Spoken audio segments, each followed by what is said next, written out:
Well hello people, welcome to the Red Rising. और आज मैं जिस बारे में सबसे पहले बात करूंगा वो है कि क्या आपने लाइक और सब्सक्राइब किया। यस, सबसे पहले मैं इस बारे में बात करूंगा।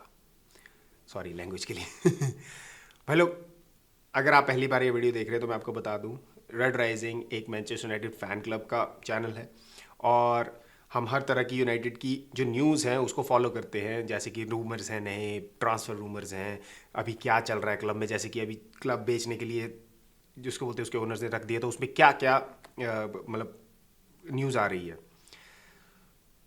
तो गाइज़, अगर आप यूनाइटेड के फैंस हैं तो भाई अब भी लाइक करो, अब भी सब्सक्राइब करो, ठीक है। लेकिन लेकिन लेकिन लेकिन अगर आप नहीं हैं तो भी, अगर आप एक जनरल फुटबॉल फैन हैं तो you can definitely subscribe and like to the channel.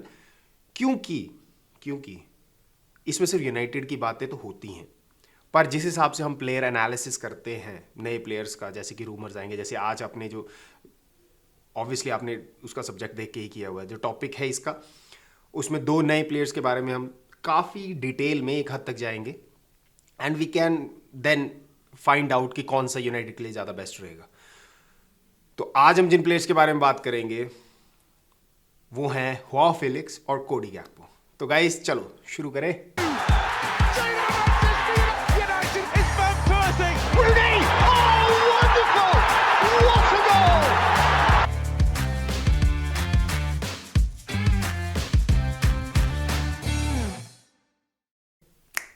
Okay, so guys, सबसे पहले हुआ फेलिक्स। गाइस, हुआ फेलिक्स एक पोर्चुगीज प्लेयर है, 23 साल का है। करंटली डिएगो सिमोन जो उसका एथलेटिको मैड्रिड का जो मैनेजर है, वो उसको सेकंड स्ट्राइकर या फर्स्ट स्ट्राइकर के रूप में यूज़ करता है। तो ज़्यादातर उसका जो ला लीगा का सीज़न है वो इसी में गया है। अगर हम थोड़ा सा स्टैट्स के बारे में बात कर लें तो अभी तक उसकी 24 अपीयरेंसेस है ओवरऑल मैं सारे कॉम्पिटिशन्स की बात कर रहा हूँ including world cup and all. तो अभी तक उसकी 24 अपीयरेंसेस हैं, 4 गोल्स हैं, 5 असिस्ट। टोटल उसने अभी तक 1242 मिनट खेले हुए हैं, जिसमें से 512 मिनट्स ला लीगा के और जो बाकी बच गए दैट आर रेस्ट। तो अगर आप जानते हैं फुटबॉल के बारे में, अगर आप अभी शुरू किया है देखना तो आई डोंट थिंक आपको इतना रिलेट कर पाएंगे। पर अगर आप इस फुटबॉल ज़्यादा देखते हैं तो आपको नॉलेज हो ही जाएगा कि 512 मिनट इतना ज़्यादा नहीं है सीज़न में अभी तक। बल्कि जो अब दूसरा प्लेयर आएगा उसके जब आप स्टैट्स सुनेंगे तो आप बोलेंगे नहीं यार भाई, बहुत फ़र्क है। तो गाइज, मेरे हिसाब से 512 में इतने हैं नहीं, जिस हिसाब से वो सेकंड स्ट्राइकर या स्ट्राइकर की में उसको यूज़ किया जा रहा है। अगर तो अब उसके बारे में हम बात करें तो सबसे पहले जो मैं बात करूंगा वो है वो किस तरह से खेलता है, what is his style of play. तो गाइज, ये काफ़ी वर्सेटाइल प्लेयर है, मतलब he is kind of a modern number 9, और जो कि इस टाइम आज के जो युग में बोल लेते हैं, जो आज का जो डेकेड, ये जो डेकेड है इसमें मॉडर्न नंबर 9 की बहुत ज़्यादा मांग है। और मांग इसलिए भी है क्योंकि ट्रेडिशनल नंबर 9 से मॉडर्न नंबर 9, जैसे कि फॉल्स 9 की तरह से उसको यूज़ कर सकते हैं, ठीक है। वो लिंकअप प्लेज में काफ़ी अच्छे होते हैं, उनके शॉर्ट पासेस काफ़ी एक्यूरेसी होती है उनकी शॉर्ट पासेस की। तो इस तरह के प्लेयर को काफ़ी वैल्यू दी जाती है। इवन कि एथलेटिको मैड्रिड ने उसको वोपिंग 113 मिलियन में खरीदा था। अगर आपने मेरी पिछली वीडियो देखी है, जो कि मैं अभी लिंक में डाल दूंगा ऊपर, वो आप उसमें देखिए, उसमें भी हमने 3-4 प्लेयर्स के बारे में काफ़ी डिटेल में बात की हुई है, उसमें से हुआ फेलिक्स भी एक था। पर अब ये जो वीडियो है ये थोड़ी डेडिकेटेड है, उसके मोर डिटेल स्टैट्स हम देखेंगे ताकि हम कंपेयर कर सकें कि कोडी गैक्पो ज़्यादा अच्छा है या हुआ फेलिक्स यूनाइटेड के लिए currently in the January transfer window. तो गाइज, जैसे कि मैंने कहा कि लिंकअप प्लेज में बहुत अच्छा है, ये बहुत बड़ा काउंटर अटैक थ्रेट है ओपोनेंट्स के लिए, क्योंकि इसकी जो गेम की तरफ की समझ है वो काफ़ी अच्छी है। इसको पता है कि उसकी पोजीशन कहाँ है, कि एकदम से जब ब्रेक हो तो उसको किस साइड निकलना है, ठीक है। दूसरा, ये ज़्यादातर जो है कि मतलब वो ग्राउंडेड बॉल ज़्यादा खेलना पसंद करता है। फॉर एग्जाम्पल कि लॉन्ग बॉल्स पे इतना रिलाय नहीं करता, क्योंकि obviously he is a striker. तो स्ट्राइकर्स लॉन्ग बॉल्स, और जिसको बोलते हैं कि बिकॉज ऑफ विंग से उन्होंने खेलना नहीं है, ठीक है, ज़्यादातर वो खेलते हैं सेंटर से। तो सेंटर में तो बॉल आती है, वो बाहर नहीं फेंकते ज़्यादातर बॉल। तो ये ज़्यादा बिलीव करता है ग्राउंडेड बॉल्स के ऊपर, उसकी काफ़ी पासिंग एक्यूरेसी भी है इसमें। हम धीरे धीरे इस चीज़ में और ज़्यादा डिटेल में जाएंगे। उसके बाद he is good at dribbling में काफ़ी अच्छा हाथ है उसका, he can hold the ball properly. उसके अब ये अगर हम स्टैट्स के बारे में बात करें तो हर एक गेम में, पर गेम में जो उसके हमने स्टैट्स निकाले हैं, and shout out to WhoScored, जो क्या बोलते हैं 1x बेट की 1 बेट की साइट है, उससे मैंने ये सारे एनालिसिस और स्टैट्स जो हैं वो लिए हैं उनके अपने तरीके से जो वो बनाते हैं। तो according to WhoScored 0.6 successful dribbles per game है उसके। फॉर एग्जाम्पल जैसे कि उसके टोटल 10 ड्रिबल्स हैं तो उसमें से लगभग 0.6 मतलब 0.6 और 10 मतलब 1.6 इतने जो उसके ड्रिबल्स हैं वो सक्सेसफुल रहते हैं। ठीक है, तो 512 मिनट्स और एक सेकंड स्ट्राइकर होने के बावजूद एक काफ़ी अच्छा स्कोर है। उतना अच्छा तो नहीं है पर इट्स अ गुड स्कोर। अब जैसे कि हुआ फिलिक्स एक प्लेयर है, ठीक है, मैं मानता हूं कि वो एक सेकंड स्ट्राइकर है, but he likes to play, he loves to shoot the ball out of the D, मतलब जो 6 यार्ड बॉक्स है उसके बाहर से, बॉक्स के बाहर से वो काफ़ी शॉट्स लेता है। अगर मैं बात करूं डिटेल में स्टैट्स की तो अभी तक के जो इसके सीजन के 37 टोटल शॉट्स हैं उसमें से 15 शॉट्स जो हैं उसने डायरेक्टली 6 यार्ड बॉक्स के बाहर से लिए थे। अब ये तो बात आ गई उसका स्टाइल ऑफ प्ले कैसा था, कि वो काफ़ी अच्छा लिंकअप प्ले भी करता है और उसके शॉर्ट पासेस काफ़ी एक्यूरेट हैं। अब बात करते हैं कि किस तरह की क्या क्या स्ट्रेंथ्स हैं हुआ फिलिक्स की। तो सबसे पहले उसके की पासेस के बारे में बात कर लें कि एक 90 मिनट के मैच में उसके कितने अच्छे और कितने जिसको बोलते हैं ज़रूरी पासेस निकले। ठीक है, तो जो हु स्कोर्ड, मतलब मैं जितने भी यहाँ पे स्टैट्स दूंगा वो हु स्कोर्ड से हैं, तो प्लीज़ मैं बार बार नहीं बोलूँगा इस बात को। अगर आपको लगता है तो मैं लिंक नीचे दे दूंगा उस वेबसाइट का, you can go and check out the website. According to them हर एक गेम में वो लगभग 0.7 उसके जो पासेस होते हैं वो और की पासेस होते हैं। ठीक है, और एक्यूरेसी की अगर मैं बात करूं तो 79.1% एक्यूरेसी से उसके शॉर्ट पासेस हैं, की पासेस हैं, वो जाते हैं, जो कि बहुत अच्छी एक्यूरेसी है एक स्ट्राइकर के लिए। बिकॉज रादर देन जिसको बोलते कलेक्ट करना pass, but also delivering that kind of passes is a really big job. और वही है जो एक मॉडर्न नंबर 9 में आज की डेट में जो नए मैनेजर्स हैं, नए प्लेयर्स हैं, उनमें यही है चीज़ जो परखी जाती है, जो मैनेजर परखते हैं कि वो मॉडर्न नंबर 9 में वो सिर्फ फिनिशर नहीं है। ठीक है, एक ट्रेडिशनल नंबर 9 नहीं कि उसको बॉल चाहिए और वो फिनिश करेगा, नहीं, वो बॉल कलेक्ट करने के बावजूद बॉल डिस्पर्स भी बहुत अच्छे से करते हैं, जिससे कि गोल्स भी उनके थ्रू बहुत होते हैं। बिकॉज आप देख सकते हैं इसके 5 असिस्ट हैं अभी तक, जिस हिसाब से इसका टाइम मिला है इसको खेलने का, काफ़ी अच्छे असिस्ट हैं। उसमें से मैं आपको बोलूँ तो 3 असिस्ट तो उसके वर्ल्ड कप में ही आए अभी। एंड जितना भी रोनाल्डो को मैंने बोला है अभी 2-3 वीडियोज़ में इस मैच में कि उसने, पर यार he deserve that final. I don't know final में वो जीतता कि नहीं, पर ही डिज़र्व दैट फाइनल। और बड़ा मुश्किल हो जाता है भाई एक इस लेवल पे आके, और ऊपर से जो अभी बातें चली हैं जैसे कि उसके कोच ने भी उसको बेंच किया 2 मैचेस में लगातार, ही केम आफ्टर 70 मिनट्स, तो थोड़ा सा तो जिसको बोलते हैं डिसरिस्पेक्ट, क्या डिसग्रेस, कुछ भी बोल सकते हैं मे बी। अब कोचेस को लग रहा है, मैनेजर्स को लग रहा है कि वो उसकी फिटनेस नहीं रही है, और जिस हिसाब से उसका सेंटर स्ट्राइकर का रोल है बहुत एजाइल चाहिए, बहुत वर्सेटाइल चाहिए, जो कि रोनाल्डो में भी अब नहीं कर पा रहा है। तो चलिए वापिस आते हैं हुआ फिलिक्स के ऊपर। ठीक है, तो गाइज हुआ फिलिक्स जैसे मैंने बात की कि 79.1% पासिंग एक्यूरेसी है उसकी, जो कि काफ़ी अच्छी है एक स्ट्राइकर के लिए। अगर तो जैसे कि उसकी थ्रू बॉल्स के बारे में बात कर लें तो थ्रू बॉल्स उसकी पर गेम में 0.2, मतलब अगर वो 0.2 जो थ्रू बॉल्स खेलता है वो सक्सेसफुल होती हैं, मतलब तो थ्रू बॉल्स की इतना उसका इफेक्ट नहीं है उसके ऊपर। बट यस, जो उसकी टाइमिंग है दैट इज़ रियली गुड, वो बहुत कम लेता है। फॉर एग्जांपल उसने अभी तक लगभग 11 से 12 थ्रू बॉल्स ली होंगी, तो उसमें से उसने 2 या 3 उसकी सक्सेसफुली उसके पास आ गई हैं कलेक्ट, क्योंकि इसमें डिपेंड करता है कि आपका जो दूसरा प्लेयर है ही इज़ कलेक्टिंग दैट और नॉट। अगर वो नहीं कलेक्ट करता है, सिर्फ टाइमिंग ही अच्छी है, तो that also hampers your data. So ये है।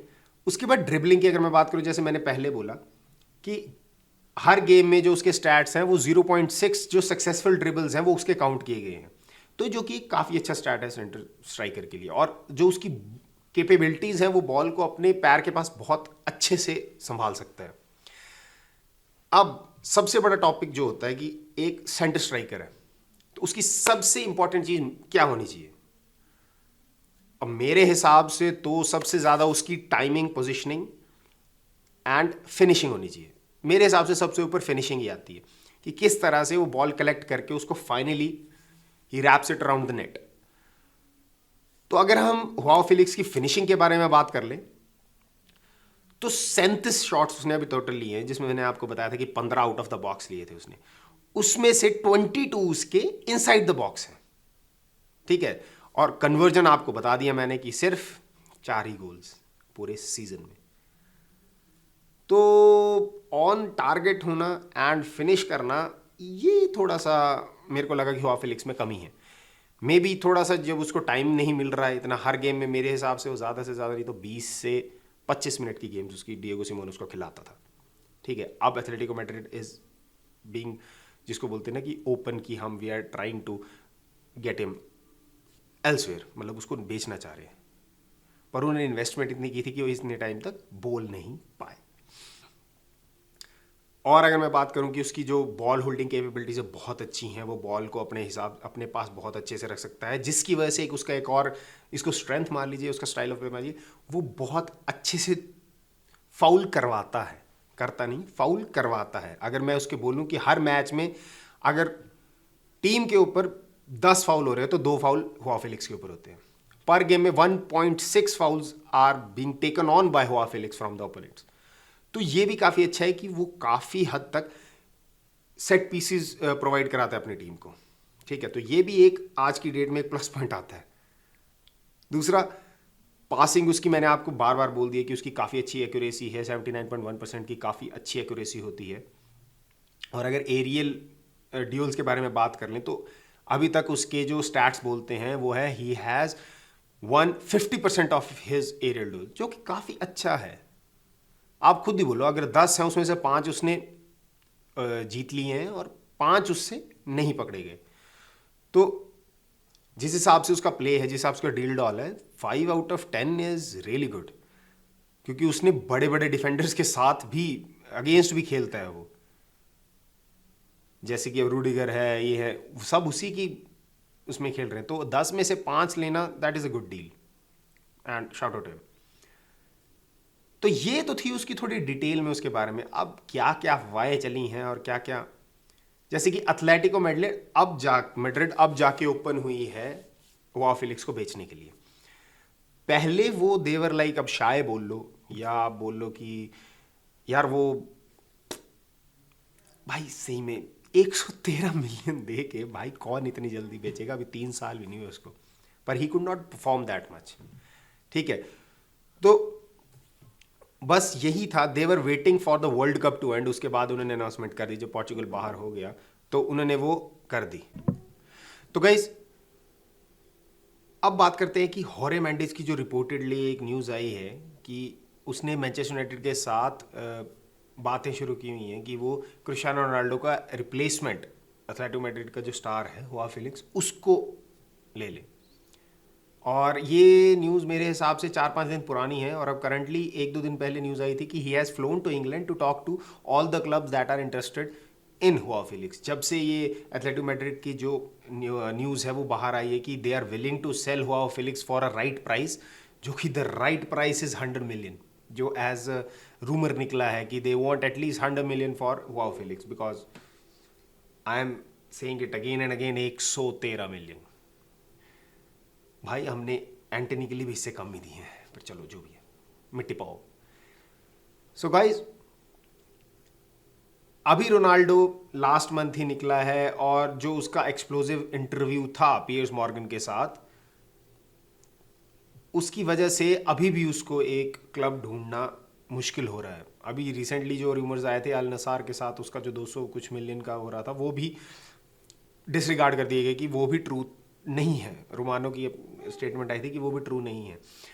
तो होर्हे मेंडेज उस पर भी काम कर रहा है, एंड जो अभी एथलेटिको मैड्रिड की जो निकली है न्यूज़, उसके ऊपर भी वो यही काम कर रहा है कि हुआ फिलिक्स के लिए एक बेटर जो ऑप्शन है वो मिल जाए। अब Manchester United could have a chance at simple transfer, मतलब कि मतलब वो इजीली उसको मतलब उसको ले सकते हैं अगर मैनचेस्टर यूनाइटेड चाहे तो, क्योंकि जो डिएगो सिमोन्स के साथ उसकी टेंशन हो रही है कि उसको टाइम नहीं दे रहा है डिएगो सिमोन खेलने का, और डिएगो सिमोन इस चीज़ को डिनाई करते हैं कि ऐसा कुछ नहीं है, जब ज़रूरत पड़ती है तो हम उसको यूज़ करते हैं, जब ज़रूरत पड़ती है दूसरे के, हमारे पास अबेंडेंट प्लेयर्स हैं और हम उस हिसाब से यूज़ करते हैं, ऐसे कोई प्रॉब्लम नहीं है। But the internal is different, totally different. हुआ फिलिक्स की कुछ अपनी फीलिंग्स हैं और डिएगो सिमोन की कुछ अपनी फीलिंग्स हैं, और हुआ फिलिक्स ने ब्लंटली सबके सामने बोला है कि I don't feel Diego Simeone is treating me fairly, उसने ये सीधे बोल दिया है। और इसकी वजह से जो फिलिक्स की मतलब जिसको बोलते हैं मूव है वो एथलेटिको मैड्रिड से, वो ज़्यादा से ज़्यादा क्लियर होती जा रही है। अब फब्रिसियो रोमानो ने क्लेम किया है कि João Felix is a special talent, but we know his situation with Atletico Madrid has not been easy. He has a good relationship with the club and the fans. But there are tensions with Diego Simone. Therefore, he is now open to leaving Atletico Madrid in 2023. We'll see if it's in January or in the summer. अब guys ये totally clear है कि वो जा रहा है, और अब तो एथलेटिको मैड्रिड की भी स्टेटमेंट आ चुकी है। तो अब ये होता है कि वो कितने में निकलेगा, क्योंकि एथलेटिको मैड्रिड जो 100 मिलियन का टैग लगाया हुआ है उसके साथ, वो थोड़ा सा it is difficult to digest. I don't think 100 million मिलेगा एथलेटिको को, but I think they will get round about 70 to 80 mil तो वो उनको मिल ही जाएगा.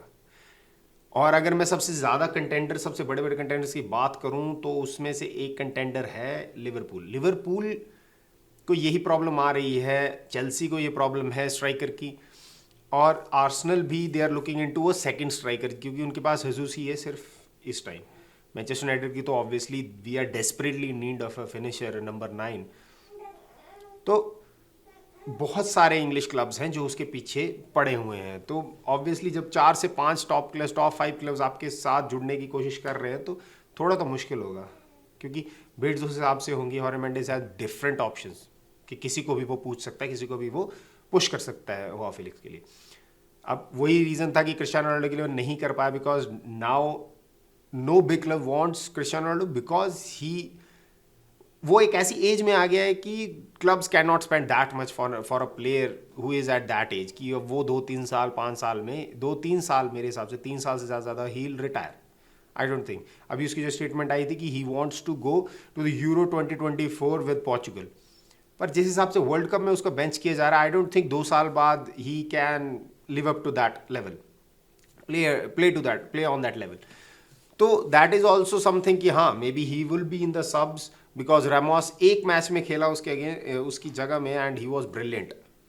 ठीक है, 3 goals in a single match, और उसके बाद से जो हीट पकड़ी भाई उसने, यूनाइटेड के साथ भी उसको लिंक किया जा रहा था, पर आई डोंट थिंक वो इट विल गो थ्रू. तो गाइज PSG भी है एक जो क्लब उसके साथ कनेक्ट किया जा रहा है. तो लेट्स सी. अभी तो ट्रांसफर विंडो शुरू होना है जनवरी में, and will see. But these were the main topics जो मैं यूनाइटेड के साथ जो हुआ फिलिक्स को रिलेट किया जा रहा है कि उसका किस टाइप का स्टाइल ऑफ प्ले है, एरिक टेन है क्या उसको सूट करेगा हुआ फिलिक्स, या फिर यूनाइटेड अफोर्ड कर सकता है. तो ये कुछ एस्पेक्ट्स थे हुआ फिलिक्स के बारे में. तो अब आ जाइए, अब बात करते हैं जो दूसरा प्लेयर है जो कि we are thinking to compare with Joao Felix, and that is Cody Gakpo. तो गाइस कोडी गैक्पो आ जाएगी, जैसे मैंने पिछली वीडियो में भी आपके साथ बात की थी, मैंने ये शेयर किया था डिटेल में, हमने ज़्यादा डिटेल में नहीं गए थे, पर इस रूमर को हमने ज़रूर छेड़ा था. तो उस वीडियो का लिंक मैं ऊपर डाल दूंगा, तो आप प्लीज़ अगर if you want you can check it out. और अगर आपको ज़्यादा डिटेल में देखना है तो please continue on this video. तो कोडी गैक्पो एक डच प्लेयर है. गैक्पो 23 ईयर्स का लौंडा है. ठीक है, ज़्यादातर PSV आइंडोवन में उसको लेफ्ट विंग या फिर सेंटर स्ट्राइकर की तरह यूज़ किया गया है. ज़्यादातर वो लेफ्ट विंग को ही प्रेफर करता है, इवन कि राइट विंग में भी उसको यूज़ किया गया, but that is very less, बहुत कम उसको यूज़ किया. पर ज़्यादातर लेफ्ट विंग में और सेकेंडरी एज अ स्ट्राइकर.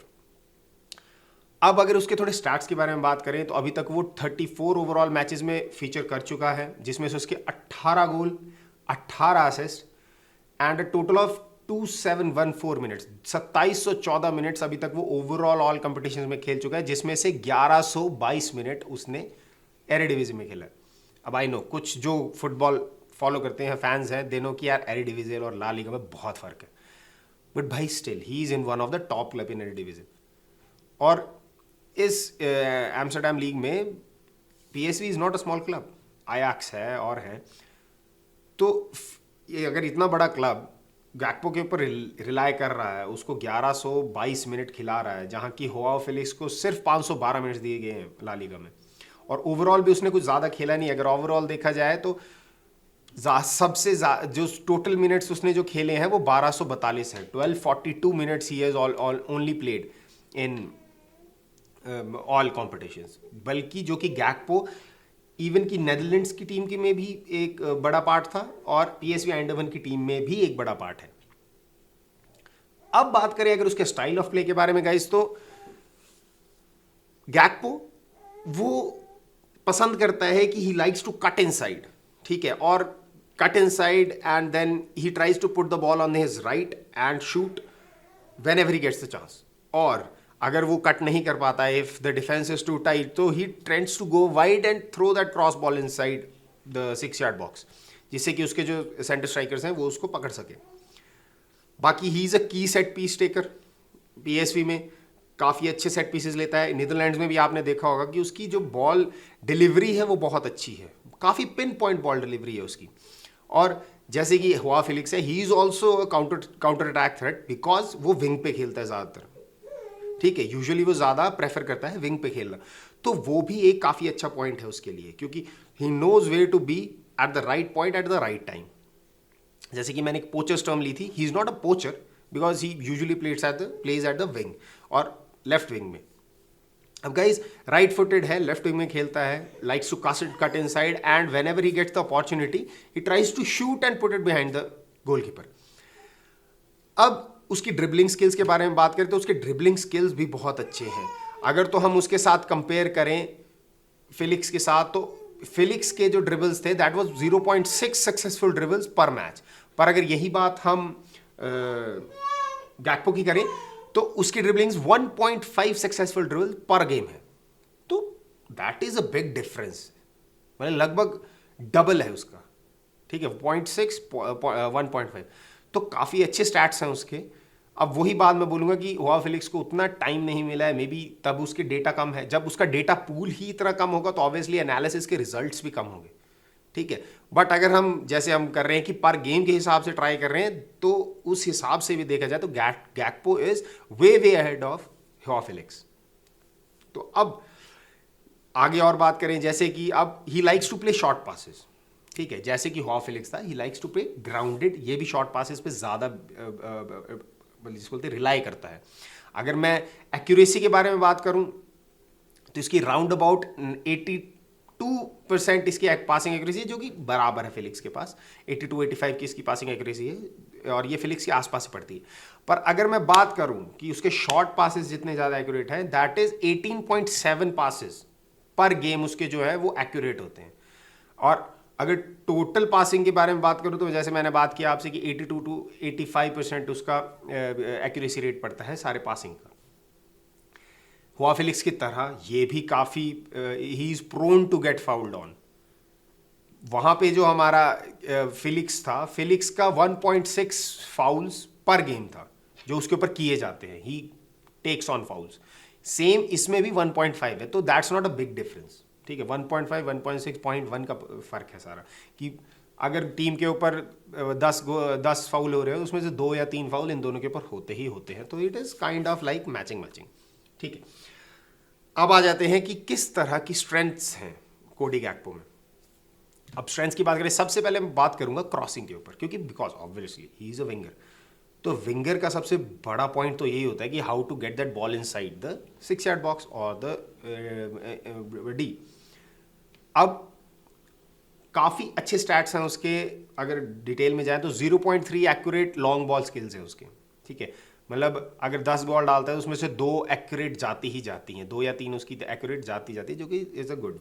एक पास में 0.3, तो it is a good, winger के हिसाब से काफ़ी अच्छा स्कोर है उसका। की पासिस में 3.1 की पासिस पर गेम के हैं उसके, ठीक है, कि अगर जो इंपॉर्टेंट पासिस गेम में होते हैं वो काफ़ी, उसका जो रेशियो है कोडी गैक्पो का उस गेम में बहुत अच्छा, क्योंकि आप उसके स्टैट्स ही उसको आपको बता देंगे कि 18 असिस्ट अभी तक वो 34 गेम में कर चुका है और साथ में 18 गोल भी है भाई।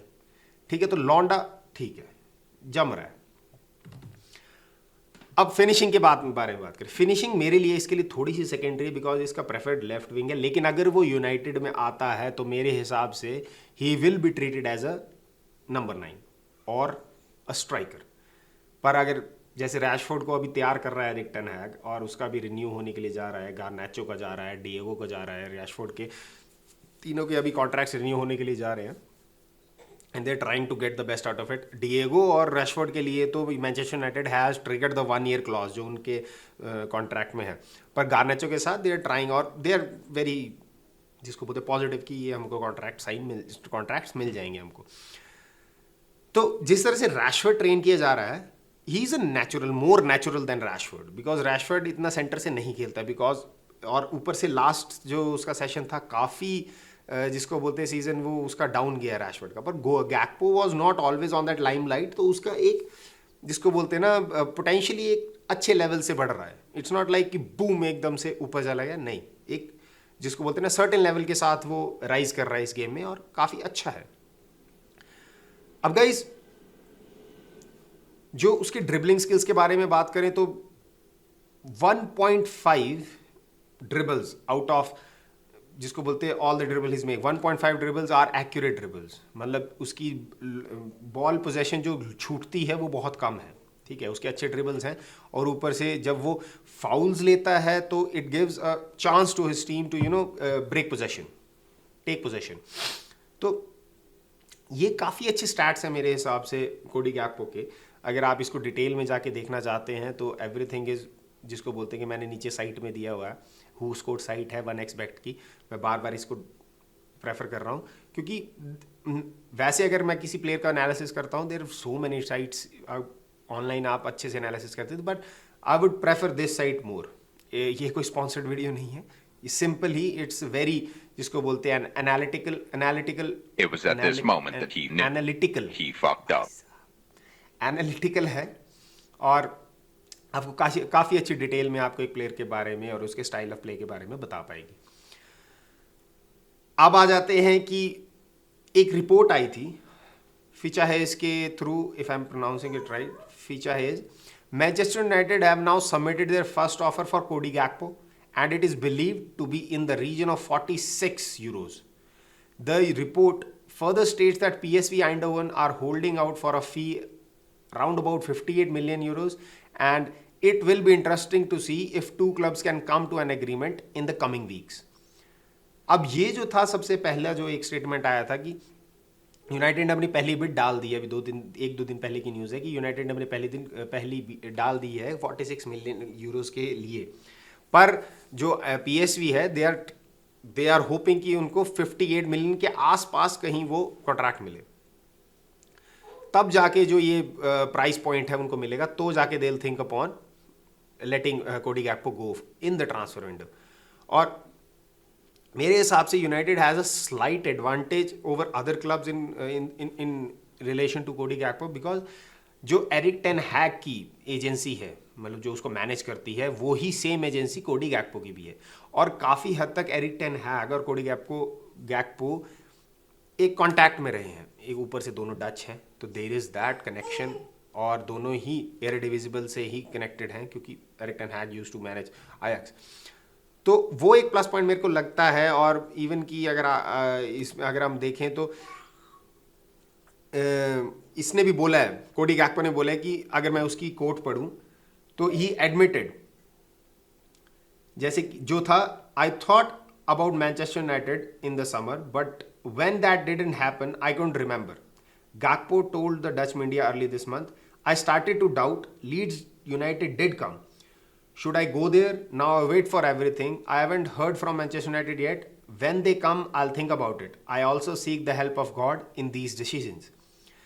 तो ये उसकी स्टेटमेंट निकली थी 2 महीने पहले, जब समर विंडो टूटी थी, उस टाइम ये उसकी स्टेटमेंट निकली थी, और कोडी गैक्पो ने एक्सेप्ट किया था कि हाँ, मेरे को मैनचेस्टर यूनाइटेड का कॉल आया था और I was ready to go there, पर लास्ट मोमेंट तक उनका कोई हो नहीं हुआ, क्योंकि बिकॉज उस time Manchester United got distracted towards Antony and Casemiro. तो maybe that was the reason. और उसके बाद से गैक्पो ने जो अपनी गेम बढ़ी है वो उसकी कोई लेवल ही नहीं है। तो maybe it was a good decision, and January में we have a more refined player, और जिसको बोलते हैं कि बहुत एक अच्छे लेवल का प्लेयर हमको एक रिफाइन होके मिल रहा है। अब जो पीएसवी के एंडोवन है डायरेक्टर जो है वो मार्शल ब्रांड्स, उसने एडमिट किया है कि कोडी गैक्पो भी यूनाइटेड में जाना चाहता है और पीएसवी एंडोवन को छोड़ के। तो this is a good sign for United कि प्लेयर भी जाना चाहता है, PSV also wants to sell that player, or United wants to take that player. So it is a good relationship between the both clubs and the player, and I think this deal will go through if United goes with it. ठीक है। अब उसने जो brands था उसकी एक statement भी आई थी कि in the media it seems like all the clubs are lining up, but the reality is that we don't know anything about interest or anything yet. It's quiet. I've spoken to Cody. He's going on vacation for 10 days. If something is at play, it is perhaps known to Cody or his management, but not to us yet. तो अभी club की तरफ से जो statement है उसमें यही है कि उन्होंने बात करी है कोडी गैक्पो से, लेकिन उसकी तरफ से कोई अभी पहल नहीं है और क्लब को कुछ नहीं पता है कि कोई अप्रोच की गई है कोडी गैक्पो के लिए. अभी कोडी गैक्पो गया 10 दिन की वेकेशंस पे, जो कि वर्ल्ड कप में जो नीदरलैंड्स को बाहर कर दिया गया अर्जेंटीना के द्वारा. उसके बाद he is on vacation, and उसके बाद ही पता लगेगा कि where what he wants and where he want to go, कि अगर उसके पास सही में अप्रोच आई है कि नहीं आई है, क्योंकि सिर्फ कोडी को पता है या उसके एजेंट्स को पता है. और वही बात बोल रहा था कि दोनों के एजेंट्स हैं सेम. अगर हम रोमानो की बात करें तो उसकी भी स्टेटमेंट आई थी कि Cody Gakpo would be happy to accept a move to Manchester United. He would love to join the club. His new price is 60 to 65 million. Yes, अब वही दो स्टेटमेंट्स आई हैं, एक 58 मिलियन यूरोज की और दूसरा 60 to 65 मिलियन यूरोज की. तो this is a really good, जिसको बोलते हैं price for Cody Gakpo, for the player he is. जिस लेवल का वो प्लेयर है काफ़ी अच्छा प्राइस पॉइंट पे हमको मिल रहा है. अगर देखा जाए it is not cheap, 65 mil is not cheap. और अगर हम फिलिक्स को देखें वो भी हमको राउंड अबाउट 80 to 85 मिल में पड़ेगा. ठीक है, बट मेरे हिसाब से पीपल दोनों में से अगर दोनों प्लेयर्स को देखा जाए, वाओ फिलिक्स एंड कोडी गैक्पो, मेरे हिसाब से तो भाई Cody Gakpo suits better than João Felix. क्यों? चलिए इस बारे में बात करते हैं. मेरे हिसाब से जो कोडी गैक्पो है भाई, he knows how Erik ten Hag plays. ऊपर से एरिक टेन हैग उसी लीग से आया हुआ है. He knows that player very well rather than going for João Felix. अब हुआओ फिलिक्स थोड़ा सा स्पेनिश लीग, एंड मेरे हिसाब से La Liga is a little bit of technical, more technical जिसको बोलते हैं कि लीग है इंग्लिश प्रीमियर लीग से. और वो प्लेयर भी पोर्चुगीज प्लेयर हैं. थोड़ा सा वहाँ पे एक लैंग्वेज बैरियर भी आ जाता है, even though they all speak in English, but still that language barrier is always there. अब एरिक टेन हैग का जो high possession, high pressure game जो वो खेलता है, मेरे हिसाब से कोडी गैक्पो पीएसवी एंडोवन में भी सेम काइंड ऑफ जिसको बोलते हैं गेम प्ले खेला जाता है. तो Cody गैक्पो is familiar with that. अगर उसको स्ट्राइकर से भी खिलाएंगे या रैशफोर्ड को सेंटर में डाल के उसको लेफ्ट में डालेंगे, क्योंकि जेडन सैंचो अभी नहीं चल रहा है ढंग से, एंड तो वो चीज़ हमको काफ़ी फायदा दे सकती है. अब हुआ फिलिक्स की बात करें, ही is a traditional modern number 9, मतलब ट्रेडिशनल स्ट्राइकर है वो. ठीक है, तो उसको आप मल्टीपल प्लेसेस पे यूज़ नहीं कर सकते, but yes we don't need a player who can play from both sides. Because जैसे कि मैंने पिछली वीडियो में किया था कि एंटनी की रिप्लेसमेंट हमारे पास अमार डियोल है. अगले सीजन तक वो भी तैयार हो जाएगा. करंटली अगर बात की जाए तो वहाँ पे हम गार्नाचो को या इलांगा को खिला सकते हैं. We have a replacement, we don't have जिसको बोलते हैं ना कि shortage of players on the wings. पर करंटली जो एक सबसे बड़े प्रॉब्लम है वो सेंटर की है, जो कि कोडी गैक्पो फिल कर सकता है. ठीक है, अब अगर फिलिक्स को यूनाइटेड में लाया जाए तो एक प्लस पॉइंट ये होगा कि हमारे को एक जिसको बोलते हैं कि एक फोकस्ड और प्रिपेयर्ड स्ट्राइकर मिलेगा. हमको किसी को प्रिपेयर करने की जरूरत नहीं है. जैसे कोडी गैक्पो को भी एक हद तक प्रिपेयर करना पड़ेगा, Rashford is preparing for becoming a number 9. ठीक है, तो गाइज ये प्लस पॉइंट होगा फिलिक्स का. पर सबसे बड़ा पॉइंट होगा कि जितना महंगा वो पड़ेगा, आई डोंट थिंक कि हमारी उससे समर बजट कुछ बच पाएगी. मतलब मेरे हिसाब से तो समर बजट हमारी बहुत ज़्यादा जिसको बोलते हैं इफेक्ट की करेगी इस वजह से. ऊपर से मतलब लिवरपूल है, आर्सेनल है, चेल्सी है, जो कि हुआ फिलिक्स के ऊपर बार बार अप्रोच कर रहे हैं। आई डोंट थिंक आर्सेनल और इतना कर पाएंगे, पर लिवरपूल को ज़्यादातर ज़रूरत है, जैसे कि मैंने आपको पहले बताया था कि Luis Diaz is out of play for some 1 month और 2 मंथ, जो कि योगन क्लॉप की आई है। और ऊपर से जो अपना डियोगो जोटा है वो भी नहीं अवेलेबल है। आपने देखा कि ना वो पोर्टुगीज टीम में था। तो लिवरपूल को ज़्यादा ज़रूरत है, और मेरे हिसाब से वो 80 90 100 तक वो आराम से दे देंगे, क्योंकि उन्होंने ज़्यादा मोटे मोटे खर्चे करे नहीं है। एक अभी नुनेज़ इसका खर्चा किया था, उसके बाद उन्होंने और कोई खर्चा किया नहीं है। तो और यूजुअली लिवरपूल वैसे भी जनवरी विंडोज़ में ही ज़्यादा अपना मुंह खोलता है, पर जिस हिसाब से वो अभी अंडर सेल चले गए हैं, तो मे बी उनके पास इतना पैसा ना हो। That can be a reason, but you never know, this is football, anything can happen at any point of time.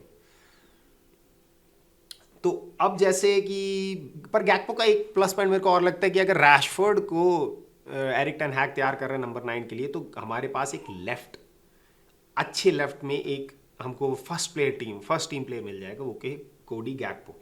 गार्नेचो अभी तैयार हो रहा है, धीरे धीरे वो और तैयार हो जाएगा, बट अभी वो फर्स्ट चॉइस नहीं है एरिक टेन हैग की, वो ही always will be the second choice.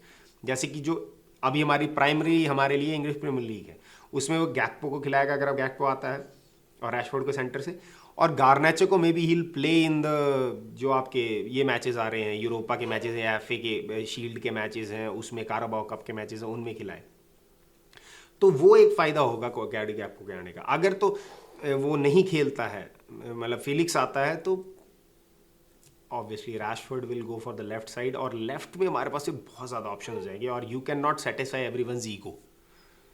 हर किसी के हर तीन प्लेयर हो जाएंगे वहाँ पे हमारे। देखो, रैशफोर्ड हो जाएगा, जेडन सैंचो हो जाएगा, गार्नेचो होगा, और गार्नेचो जिस हिसाब से आ रहा है उसका भी अब कॉन्ट्रैक्ट हल्का नहीं होने वाला है।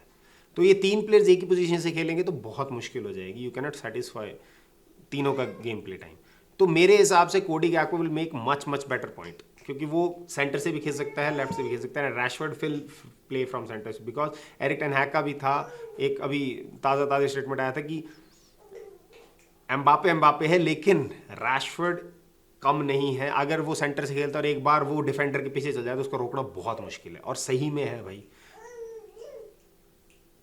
तो maybe Gakpo is a plus point. अगर फाइनली अब देखा जाए तो अगर मेरे व्यूज आप सुनना चाहते हैं, मेरे हिसाब से Cody Gakpo would be a much better choice than João Felix, no matter what, because वो हमारे बैंक पे भी, हमारे मतलब बजट पे भी काफ़ी भार नहीं डालेगा। दूसरा, he is a versatile player जो हमको आगे भी हेल्प करेगा।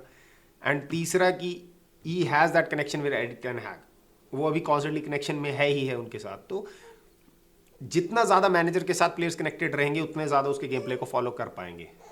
और कहीं ऐसा ना हो कि हुआ फिलिक्स आ जाए और हम उसकी वो जिसको बोलते हैं कि रिक्वायरमेंट पूरी ना हो फिर भी हमारे को, and we will again go for looking जिसके एक नए प्लेयर के लिए। बल्कि हमारे पास इतना ना टाइम है ना इतने हमारे पास बजट है, क्योंकि अभी तो करंटली रोनाल्डो के उस इंटरव्यू की वजह से जो भी हुआ ये सब कुछ, तो हमको स्ट्राइकर देखना पड़ रहा है, पर हमको एक राइट बैक की ज़रूरत है। We need a good goalkeeper in the future. De Gea हमको रिप्लेसमेंट चाहिए, चाहे आप जितना भी कर लो, एक टाइम के बाद he will not be able to be that goalkeeper. तो वो भी एक धीरे धीरे आने वाली इन्वेस्टमेंट है। करंटली तो राइट बैक है, we need someone in the centre जो कि काफ़ी हेल्प करेगा। सॉरी, साउंड में मेरा पुत्र है छोटा सा, तो वो साथ साथ में बोल रहा है। तो nonetheless, despite whoever Manchester United chooses, the need is that we need a striker right now. सबसे बड़ी नीड यही है भाई। और एरिक टेन हैग ने भी कंफर्म किया है कि Manchester United is looking for a striker in January window, but will see what happens. ये उसकी स्टेटमेंट थी। तो गाइज, लेट मी नो आपके हिसाब से दोनों में से कौन यूनाइटेड के लिए ज़्यादा सूट करेगा। एज हमको एक left winger turning to be striker चाहिए, या एक ट्रेडिशनल नंबर 9 चाहिए। और जो भी आपके व्यूज़ हैं, please put that on the comment below. Like करिए, सब्सक्राइब करिए, and please let me know anything. जो भी आपको मेरे को नुक्स चुक्स भी लगते हैं पता, तो बताइए। And I hope to see you again, and please subscribe so that जो मेरी अगली वीडियो आने वाली है जो कि भाई मसालेदार होने वाली है उसको आप देख पाए टाइम से. So guys thank you and have a good night. Bye bye.